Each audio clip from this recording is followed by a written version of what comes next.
What if we told you the plan to eliminate Captain Ibrahim Traoré never ended? What if we told you that the mission to drag Burkina Faso back under foreign control, back into the hands of those who view Africa as nothing more than a resource bank, is still alive and moving in the shadows? It's a terrifying thought, but sadly, it's the truth. Just last week, a video surfaced that sent shockwaves across the region. A high-ranking U.S. AFRICOM General, standing before Congress, directly accused President Traoré of misusing Burkina Faso's gold, painting him as a corrupt, self-serving leader. A bold accusation, a dangerous one. But the story doesn't end there. Soon after his inflammatory statements, the very same general made an unannounced trip to Ivory Coast, the same country now harboring the traitors responsible for the failed assassination attempt against Traoré. Coincidence? That's what some would like you to believe. But in a world of silent wars and shadow diplomacy, coincidences are rare, and deadly connections are often hidden in plain sight. The signs are too clear to ignore. The pieces are fitting together too perfectly. And the deeper you look, the clearer it becomes. President Traoré's enemies are not finished. They are regrouping, rearming, and preparing for another strike. And this time, they intend to finish what they started. Since April 16, 2025, Burkina Faso has been living on the edge of history. That day, President Ibrahim Traoré narrowly survived yet another attempt on his life, the 20th attack since he seized the reins of power. Intelligence reports revealed that the assault was designed as a large-scale, simultaneous strike. While terrorist groups would launch chaos against the people and the army, internal traitors would strike directly at Traoré and his loyal officers. It was a deadly strategy meant to split the country's defenses and leave Traoré isolated. But thanks to the courage of loyal soldiers who risked everything to expose the plan, the attack was averted. The conspirators fled across the border into Ivory Coast, a country increasingly seen as a refuge for those conspiring against Burkina Faso's sovereignty. Yet the danger is far from over. According to newly uncovered intelligence, the masterminds behind the failed coup have vowed to eliminate President Traoré before June 2025. No one knows why June has been set as the deadline, but the urgency is real and terrifying. From their new operations center in Ivory Coast, the plotters continue to orchestrate their plans, waiting for the right moment to strike again. Meanwhile, the political landscape grows darker. The same U.S. AFRICOM General who publicly accused Traoré of misusing Burkina Faso's gold made his viral statement just days before the coup attempt. His words weren't random. They were calculated to weaken Traoré's image, paint him as corrupt, and soften global sympathy before the knives came out. It's a pattern seen too many times before. For those unfamiliar with Traoré's story, the propaganda could easily convince them that he is just another strongman desperate to cling to power. But for those who have watched him rise, for those who have seen him defy foreign influence, reclaim Burkina Faso's dignity, and inspire a new generation of Africans, the truth is undeniable. Traoré's fight is not for personal power. It is a battle for independence, for the future of his people, and for the soul of a continent long shackled by outside forces. Now, with the countdown to June ticking louder every day, the question isn't whether another attempt will come. It's how ready Burkina Faso will be when it does. The truth is, that was the plan all along.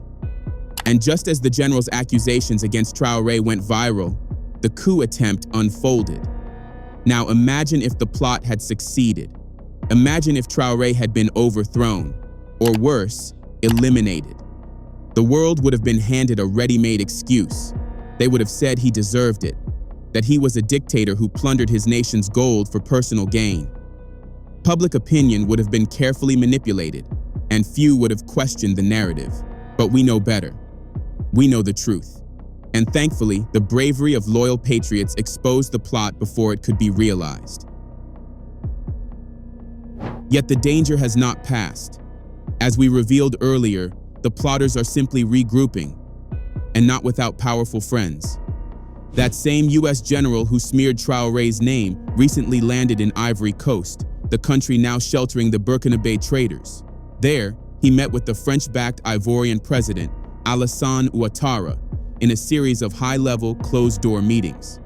According to official reports, the agenda sounded routine, strengthening the U.S.-Ivorian partnership, discussing regional security challenges, violent extremism, and even illegal fishing.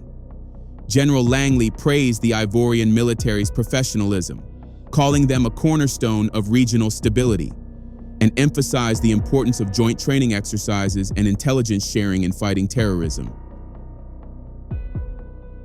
But is that really all they discussed? Did the meetings end with polite handshakes and diplomatic speeches? Or did they dive into deeper, more sinister conversations, ones not meant for the public record? In a region where coups have become tools of foreign intervention, where gold, influence, and power are often traded behind closed doors, it would be naive to take the official story at face value. As the clock ticks toward June 2025, the shadows around Traoré grow darker, and the forces gathering against him are not just desperate, they are coordinated. Let's take a closer look. General Langley proudly claimed that through joint training exercises and information sharing with armies like Ivory Coast's, great strides have been made in countering terrorism and violent extremism. But the reality on the ground tells a very different story. The Sahel region, and much of West Africa, remains mired in relentless insecurity. In 2024 alone, AFRICOM reportedly funneled $65 million into counterterrorism efforts and border security in northern Ivory Coast, yet the violence has only worsened. So where is the progress? It forces a disturbing question. Are these investments truly being used to fight terrorism or to quietly fuel instability in neighboring countries like Burkina Faso? The theory isn't as far-fetched as it sounds. After all, Alassane Ouattara, the current president of Ivory Coast, is no stranger to using chaos for personal gain. In 2011, he was accused of financing rebels to destabilize his own country, a brutal tactic that helped him seize power. And let's not forget, Ouattara has always been viewed as a loyal puppet of France, working tirelessly to safeguard French interests across Africa. So when a U.S. general makes a high-profile visit to meet Ouattara, just days after an attempt on Traoré's life, it raises serious red flags. What exactly did they discuss behind those closed doors? No one can say for sure. But the timing, the players, and the patterns are far too suspicious to ignore. And there's a deeper, more personal connection. In our previous video, we exposed how Ivory Coast has become France's key tool to destabilize Burkina Faso. The Ivorian president's roots trace back to Burkina Faso, giving him family connections and influence that stretch across the border. Meddling in Burkina Faso affairs would not only be easy, it would be natural. If Traoré were removed and Burkina Faso returned to civilian rule under Western influence, France would quickly reclaim its foothold in the Sahel. We saw the panic when Niger's military took power, and it wasn't just political. France, heavily reliant on nuclear power, gets 20% of its uranium from Niger. Niger also serves as a vital corridor for oil shipments flowing toward France and the United States. The stakes are not just national, they are global. With the rise of military leaders in Niger, Mali, and Burkina Faso, the old order in West Africa has collapsed, and with it, the easy access France and the United States once enjoyed to critical mineral resources. The Sahel is no longer an open highway for uranium, gold, and oil. For Washington, the blow is even deeper: the loss of some of its largest and most strategic military bases on the continent. These are losses the old powers are unwilling to accept quietly.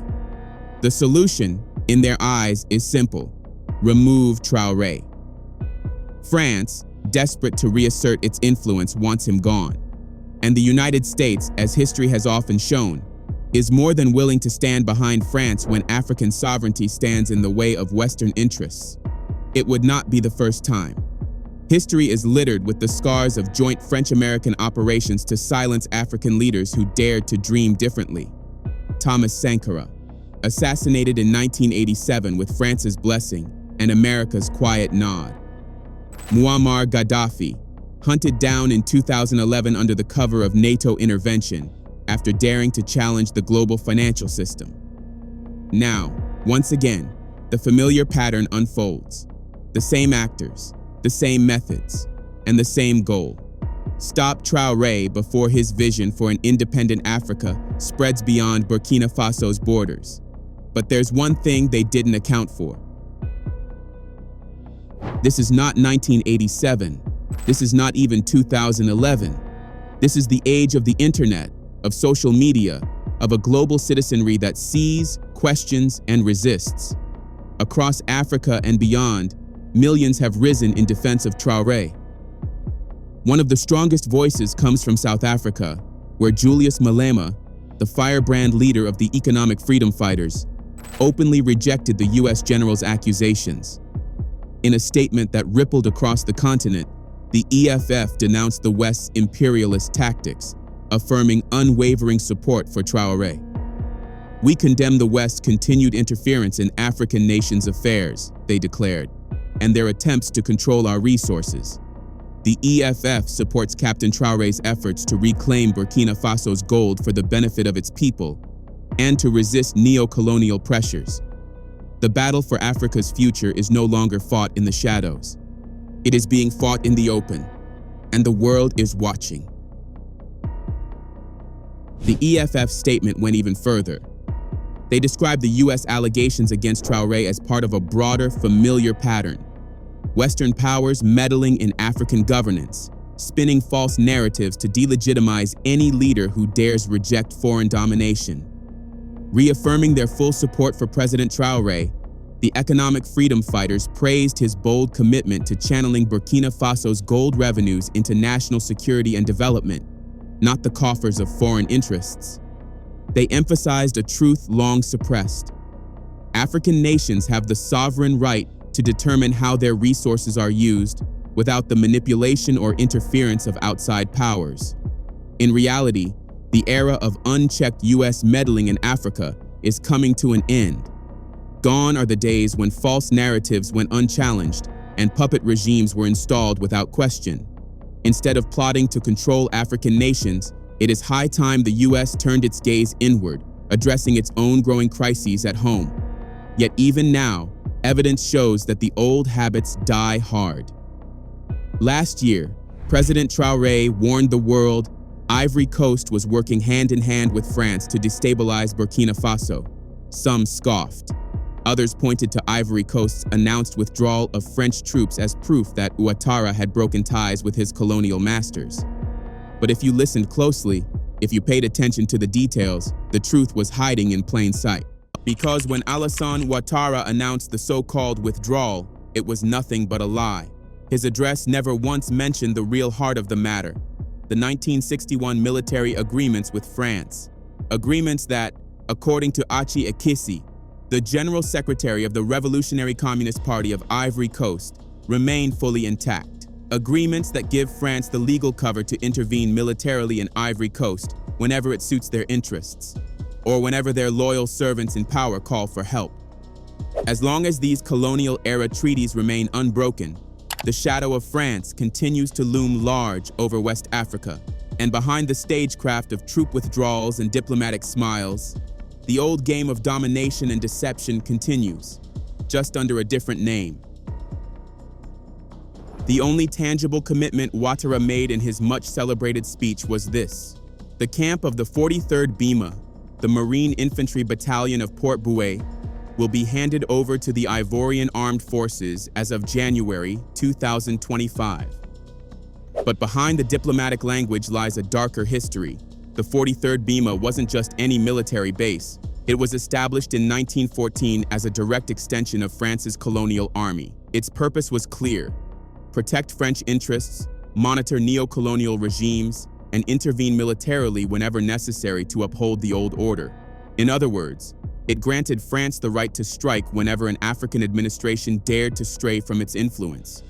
Imagine that, a foreign army embedded within a sovereign country, waiting to act if democracy didn't produce the right outcome. The decision to withdraw wasn't made by Ouattara at all. It was orchestrated by France. Facing mounting resistance from the sovereignty movement sweeping across Africa, France needed to erase its visible military footprint, at least on the surface. By transferring the 43rd Bima Battalion to Ivorian command, France crafted the perfect illusion, a peaceful retreat. In reality, it was nothing more than a strategic repositioning, a camouflage operation to hide its hand while staying embedded in the heart of West Africa, quietly waiting for the right moment to reassert control. President Traoré exposed this sleight of hand in one of his landmark speeches. With piercing clarity, he warned that France had not truly left Ivory Coast or Africa. It had simply evolved its methods. They will not leave some countries, Traoré said. They have just dissolved the system. You will no longer see them in bases, but in the embassy they will be there. They will build security companies to protect corporate interests, but the soldiers will still be there. You will no longer see them in uniform or gathered in bases. That's all it means. They will reorganize, but they will remain. Traoré's words stripped away the illusion, exposing a new colonialism dressed in civilian clothes, hidden behind embassies and private security firms. The empire hadn't retreated. It had simply gone underground. After their humiliating expulsion from Niger, French forces quietly set up a new stronghold in the Odn region, strategically placed along the borders with Mali and Guinea. But perhaps the most sinister development is along the coast, where the French army has established what they call an international counter-terrorism school in Jacquesville. Officially, it's framed as a noble effort to combat terrorism. In reality, it's part of a much darker agenda. Intelligence sources reveal that this so-called school is nothing more than a staging ground, part of NATO's broader strategy to destabilize the AES alliance, monitor Sahelian resistance movements, and neutralize any supposed Russian advances in the region. Now, everything begins to make sense. Why did the Burkina Faso traitors flee to Ivory Coast after the failed assassination attempt? Why was it there, and not anywhere else, that they found refuge? Because the true operations center for destabilizing Burkina Faso and the Sahel is already up and running, hidden in plain sight, dressed up as a humanitarian mission. France, under the mask of counterterrorism, has built a covert nerve center for covert action against the sovereignty movements rising across Africa. It is not a mistake. It is by design. It is diabolical. And yet, the illusion still works on the global stage. To the outside world, to casual observers, France appears to be fighting terrorism. But anyone paying close attention should ask the obvious question. If the West has launched so many counterterrorism campaigns, backed by billions of dollars, sophisticated weaponry, and endless surveillance, why does terrorism continue to thrive across the Sahel? Are the terrorists truly stronger in arms, intelligence, and resources than the combined might of the US, France, and NATO? Of course not. The real answer is far more uncomfortable. Terrorism is not just fought, it is manipulated, controlled, and weaponized to serve deeper political agendas. The United States and France boast some of the most advanced militaries in the world. If terrorists operated freely inside Washington or Paris, they would be neutralized within months, not years. This alone exposes the farce being played out in Africa. The presence of US and French troops in Ivory Coast and across the Sahel isn't about fighting terrorism. It's about something far more insidious: maintaining control, masking empire building behind the noble banner of security operations. The world is being fed a lie, a carefully crafted illusion designed to hide the real agenda. Analysts inside Ivory Coast have quietly confirmed what many feared. The so-called counterterrorism school was created with two specific missions. First, to destabilize the AES countries, Mali, Niger, and Burkina Faso, and replace their anti-Western leaders with pro-Western puppets. Second, to monitor and crush Russian influence in the region before it can take root. So when you hear Western officials rant about Russian misinformation in Africa, remember, that narrative was manufactured long ago. This is the job, not fighting terror, but spreading it. By officially receiving command of the 43rd Bima camp while quietly maintaining smaller bases, training centers, and the 1961 military agreements with France, Alassane Ouattara is simply helping France and its allies disappear from public view, while still keeping their weapons within reach. And if you think this tactic is new, think again. The same strategy has already been tested in the Republic of Benin. When President Traoré accused Benin of hosting secret French military bases, many doubted him. Even some of his supporters hesitated. President Patrice Talon of Benin rushed to deny everything, publicly proclaiming that no such bases existed. But, as the evidence now reveals, Traoré was right all along. Hidden partnerships, unmarked military camps, covert deployments, all designed to give the appearance of independence while preserving colonial influence. The deception runs deep, and for those who still trust in the words of Western-backed leaders without questioning the reality on the ground, the truth may come as a brutal awakening. In February 2023, after being expelled from Mali, Burkina Faso, and Niger, French forces quietly regrouped, setting up camp next to a Beninese military base in the Kandi region of northern Benin. President Traoré sounded the alarm, warning the world about France's hidden maneuvers. In response, France made a show of downsizing its footprint, but the reality was different. Under the cover of night, French troops continued operating from Kandi, secretly flying military equipment and personnel to an airport nestled deep inside the W National Park, a strategic crossroads at the borders of Benin, Burkina Faso, and Niger. The imperial footprint had not disappeared. It had simply gone underground. Since then, the deception has deepened. New military camps, conveniently labeled advanced posts by the Beninese government, have sprung up along the borders with Niger and Burkina Faso. French troops, now scattered across these camps, no longer wear the obvious badge of occupation. Instead, they masquerade as instructors, overseeing military operations and intelligence gathering under the pretense of partnership. The objective is chillingly clear. By dispersing French soldiers across Beninese facilities, they conceal their presence from public view, avoiding the massive patriotic backlash that once forced them to abandon their larger, visible bases. And so, when President Patrice Talon confidently declares that there are no French military bases in Benin, technically, he isn't lying. The old bases are gone, replaced by a network of hidden outposts invisible to the casual observer, but lethal in their purpose. It is a sad and sobering reality. Decades after the so-called end of colonialism, African soil still quietly hosts the operations of its former masters. Only the methods have changed. The mission, domination, and control remains exactly the same. Now the big question looms. Will the traitors hiding in Burkina Faso and Ivory Coast succeed in eliminating President Traoré? The stakes have never been higher, but if history has taught us anything, it's that hope and resilience are powerful weapons. President Traoré has not been idle. Fully aware of the dangers surrounding him, he has taken extensive security measures to protect both himself and the revolution he leads. Unlike many revolutionary figures before him, Traoré understands the battlefield is not just physical, it's political, digital, and psychological. And above all, he holds a weapon far more powerful than any army: the support of the people. That support is massive and growing by the day.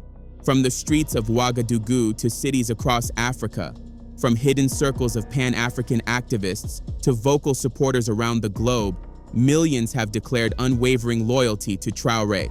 It's not just political, it's spiritual. A movement has been born, a movement fueled by the hunger for sovereignty, dignity, and true independence. As the days move closer to the critical month of June 2025, the energy around Traoré is not fading, it is multiplying, and the world is watching. The next few weeks will be crucial. The clock ticks louder with every passing day.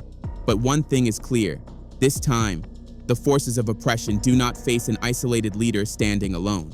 They face a continent rising. They face a global movement awake to the games of the past. And if destiny favors the brave, President Traoré may not just survive this storm, he may emerge stronger than ever before.